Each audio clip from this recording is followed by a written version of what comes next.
नमस्कार, मैं हूं संतोष राजपूत और आप देख रहे हैं हमारा educational channel from academic to competitive English, जिसमें आपको एकेडमिक क्लासेस से लेकर कॉम्पिटिटिव एग्जाम्स तक की इंग्लिश पढ़ाई जा रही है। अगर आप मेरे चैनल पर नए हैं तो सभी अपडेट्स पाने के लिए चैनल को सब्सक्राइब करके बेल आइकन को अवश्य प्रेस कर दीजिए। तो शुरू करते हैं आज का वीडियो। आज का टॉपिक है ट्रांसफॉर्मेशन ऑफ सेंटेंसेस पार्ट 5 और इस पार्ट में आप पढ़ेंगे interchange of affirmative to negative sentences and vice versa. तो आइए शुरू करते हैं interchange of affirmative to negative sentences. ये टॉपिक है ट्रांसफॉर्मेशन, जिसमें सेंटेंस एक से दूसरे में कन्वर्ट किया जाता है लेकिन मीनिंग नहीं बदलना चाहिए। तो इसी के अनुसार अब अफर्मेटिव से निगेटिव है।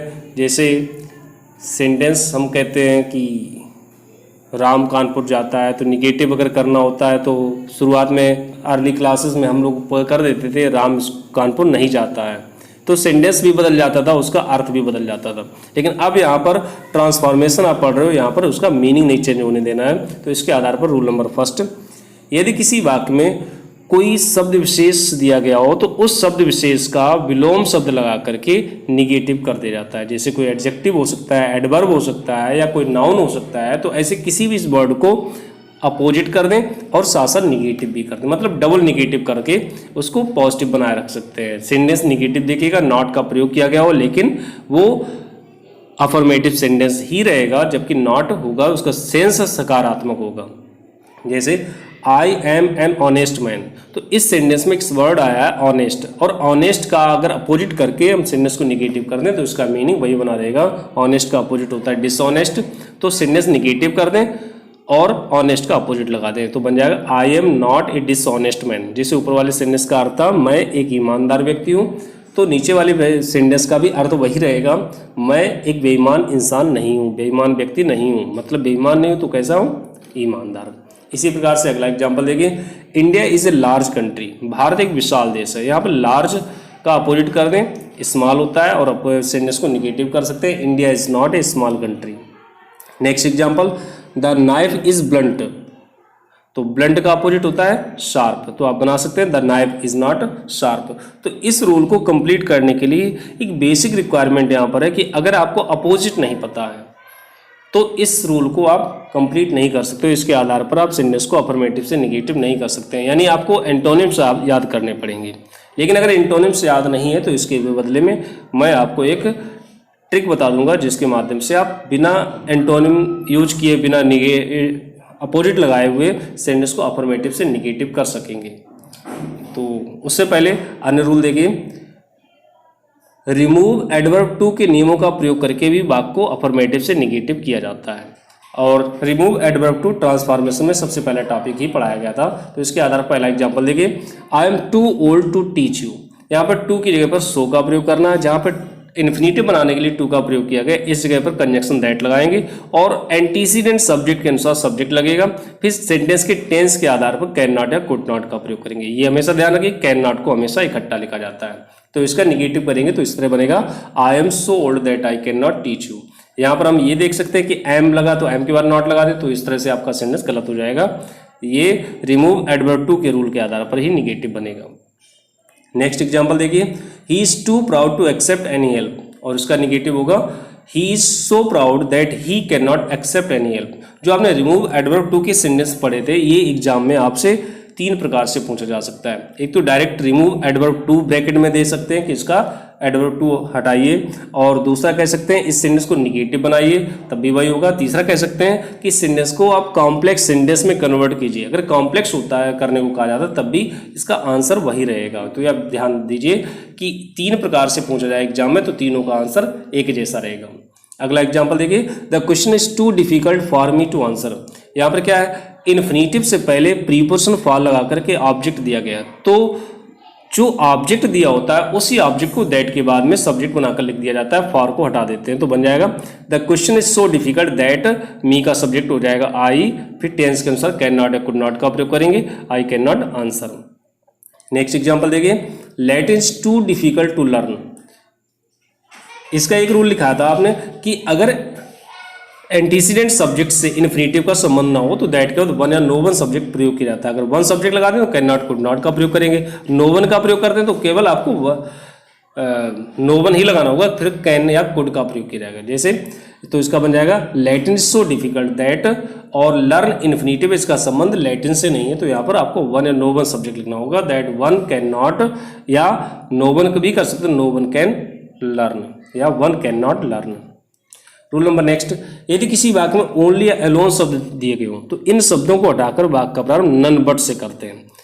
ओनली या एलोन वाक्य में बीच में भी आ सकते हैं, लेकिन ये ध्यान दीजिए कि सेंटेंस के शुरुआत में ही आपको नन बट का प्रयोग करना है। तो इसका एग्जाम्पल देखिए, Sohan alone got the prize. जैसे एलोन यहाँ पर वाक्य बीच में लगा है तो एलोन वहाँ से हटाएंगे, ऐसा नहीं कि एलोन की जगह पर ही नन बट का प्रयोग करें, एलोन वहाँ से हटाएंगे, नन बट को सबसे पहले लगाएंगे तो बन जाएगा नन बट से सेंटेंस पर कोई प्रभाव नहीं पड़ेगा, Sohan got the prize. Next example देखिए, only you are our best friend. तो ओनली प्रारंभ में लगाए तो आप प्रारंभ में ही नन बट का प्रयोग कर दीजिए, none but you are our best friend. यहाँ पर एक बात और ध्यान दीजिए, नन दो शब्दों से मिलकर बना है, नो और वन, जिसमें वन का मतलब होता है कोई और कोई का प्रयोग होता है व्यक्तियों के लिए। तो नन का प्रयोग केवल व्यक्तियों के लिए प्रयोग ही हो सकता है और नो वन का भी प्रयोग व्यक्तियों के लिए होता है, लेकिन ओनली का प्रयोग व्यक्तियों वस्तुओं सभी के लिए होता है। तो एक नोट इसके संबंध में जानिए, यदि ओनली का संबंध किसी वस्तु या कार्य से किया गया हो, यदि ओनली का संबंध किसी वस्तु से हो या कार्य से हो तो इसे हटाकर वाक्य प्रारंभ में नथिंग बट का प्रयोग करेंगे, यानी नो लगाएंगे और थिंग जोड़ देंगे क्योंकि इसका संबंध किसी वस्तु से होगा। तो जैसे एग्जांपल देखिए, only hard work is the key to success. यहाँ ओनली का संबंध है हार्ड वर्क से यानी एक्शन से है। अगर इसका संबंध एक्शन से है तो यहाँ पर नन बट का प्रयोग नहीं करेंगे, इस वाक्य में आपको नथिंग बट का प्रयोग करना होगा। तो बन जाएगा nothing but hard work is the key to success.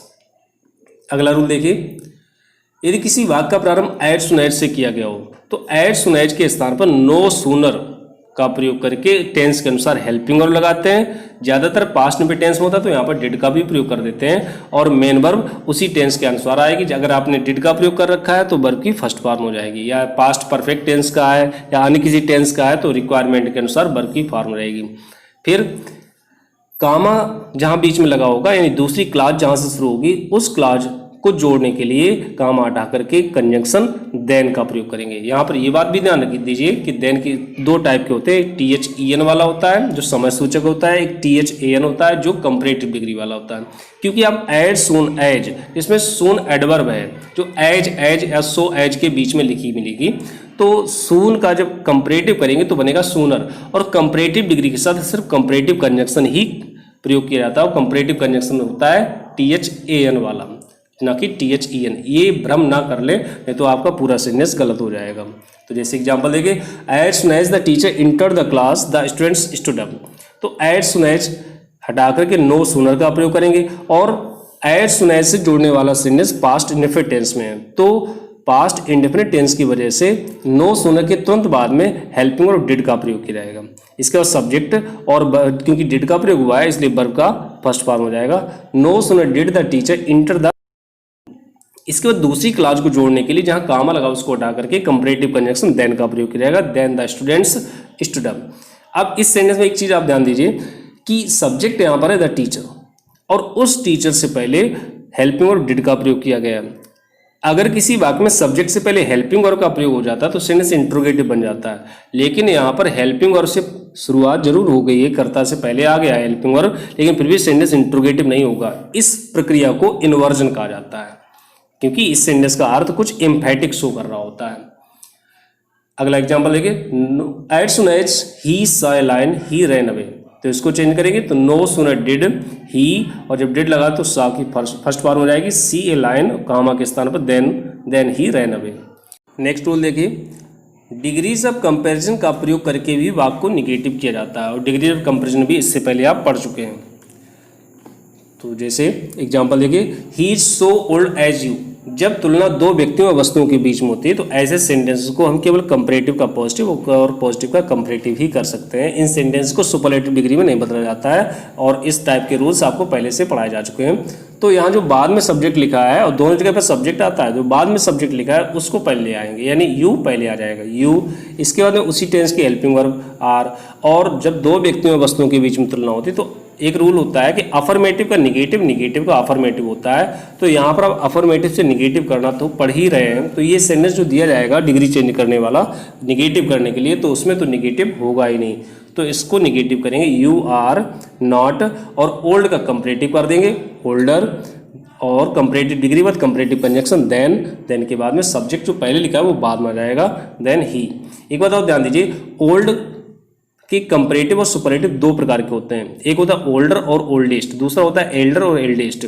जिसमें ओल्डर और ओल्डेस्ट का प्रयोग व्यक्तियों, वस्तुओं सभी के लिए होता है, जबकि एल्डर और एल्डेस्ट का प्रयोग केवल व्यक्तियों के लिए होता है, और व्यक्तियों के लिए भी तब जब वो एक ही परिवार के सदस्य होते हैं। दूसरी बात, अगर मान लें ही और यू दोनों एक ही परिवार के सदस्य हैं तो ओल्डर की जगह पर आप चाहें तो यहाँ पर एल्डर का प्रयोग कर दें, लेकिन एल्डर के साथ एक और रूल फिर जुड़ जाता है कि एल्डर के बाद में प्रीपोजिशन टू का प्रयोग किया जाता है। अब देन के बाद सब्जेक्टिव केस आता है, लेकिन अगर प्रीपोजिशन टू का प्रयोग आपने किया है तो फिर ऑब्जेक्टिव केस का प्रयोग किया जाएगा, तब सब्जेक्टिव केस नहीं आएगा, तब आपको एल्डर टू हिम लिखना होगा। नेक्स्ट एग्जांपल देखो, Ram is the wisest boy in my class. ये डिग्री ऑफ कंपैरिजन के मैंने 3 रूल्स लिखाए थे, जिसमें ये रूल नंबर फर्स्ट पर आधारित है, सुपरलेटिव डिग्री का है। तो आपको रूल नंबर पहचानना है और डिग्री पता लगानी कि सेंटेंस किस डिग्री में है। रूल नंबर सेकंड में जो नाउन्स होते थे वो प्लूरल होते थे, मतलब बॉय की जगह बॉयज होता है, तो इस तरह से ये रूल नंबर फर्स्ट का है। और तीसरा जो रूल है उसमें सुपरलेटिव डिग्री का एग्जाम्पल मिल ही नहीं सकता है, तो ये रूल नंबर फर्स्ट पर आधारित है, तो इसको चेंज करेंगे। तो जो लास्ट में कहा बॉय इन माई क्लास, इसको उठा करके पहले लेके आएंगे। जब इसको पहले आएंगे तो आपको इससे पहले लिखना होगा no other boy. No other में निगेटिव हो चुका है, तो आपको सेंटेंस में अन्य कोई निगेटिव वर्ड लगाने की आवश्यकता नहीं है। No other boy in my class, और उसी टेंस की हेल्पिंग और एज, और वाइजेस्ट का पॉजिटिव करेंगे तो वाइज होता है, जिसको सो एज या एज एज के बीच में लिखना होगा। सो वाइज एज, जो सब्जेक्ट पहले लिखा उसको बाद में कर देंगे राम। नेक्स्ट एग्जांपल देखिए, he is cleverer than any other boy. तो ये सेंटेंस रूल नंबर फर्स्ट पर ही आधारित है कंपैरेटिव डिग्री में। दूसरी बात, जो रूल नंबर सेकंड है उसमें पॉजिटिव, कंपैरेटिव, सुपरलेटिव तीनों में से किसी में भी कोई निगेटिव वर्ड का प्रयोग नहीं किया जाता है, तो निगेटिव करने के लिए सेकंड रूल पर आधारित एग्जांपल आपको नहीं दिया जाएगा। तो इसका जब निगेटिव करेंगे तो एनी अदर बॉय को उठाकर पहले लेके जाएंगे, तो एनी अदर की जगह पर हो जाएगा नो अदर बॉय, और उसी टेंस की हेल्पिंग और इज, और उसके बाद क्लेवरर का पॉजिटिव करेंगे जिसको लिखा जाएगा सो एज या एज एज के बीच में, तो इज सो क्लेवर एज, और जो सब्जेक्ट पहले लिखा है उसको उठा करके बाद में कर देंगे एज ही। नेक्स्ट एग्जाम्पल देखिए, he is wiser then his friend. यहाँ पर दो व्यक्तियों या वस्तुओं के बीच में तुलना हुई है। ये सेंटेंस कंपैरेटिव डिग्री में रूल नंबर थर्ड पर आधारित है, तो इसका जो बाद में सब्जेक्ट लिखा उसको पहले लेके आएंगे, यानी हिज फ्रेंड पहले लिखेंगे, उसी टेंस की हेल्पिंग वर्ब इज, और सेंटेंस निगेटिव नहीं तो निगेटिव करना होता है, और वैसे भी हम अफर्मेटिव से निगेटिव पढ़ रहे हैं, इज नॉट, और वाइजर का पॉजिटिव करेंगे तो सो एज के बीच में लिख देंगे, सो वाइज एज, सब्जेक्ट बाद में रहेगा ही। रूल नंबर नेक्स्ट देखिए, पास्ट इंडिफिनिट टेंस के कुछ वाक्यों में डिड नॉट फेल टू का प्रयोग करके भी निगेटिव कर दिया जाता है, जैसे आई सॉ द ताज, तो इसका जब निगेटिव करेंगे तो ऐसा कर देंगे I did not fail to see the Taj, यानी डिड नॉट फेल टू इकट्ठा मान लीजिए आप।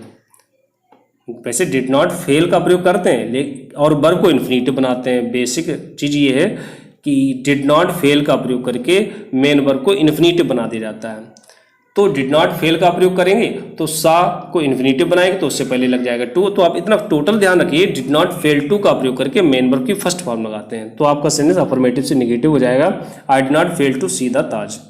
नेक्स्ट एग्जाम्पल देखिए, आई कंप्लीट माई वर्क, तो इसका निगेटिव हो जाएगा I did not fail to complete my work. यहाँ पे हम दूसरे प्रकार से भी कह सकते हैं, सेंटेंस का अर्थ ना बदले, आप कई प्रकार से सेंटेंस को चेंज कर सकते हो। ऐसे भी कह सकते हो I left no work incomplete, ये भी ध्यान रखें, अनकम्प्लीट नहीं होता है, इनकम्प्लीट होता है।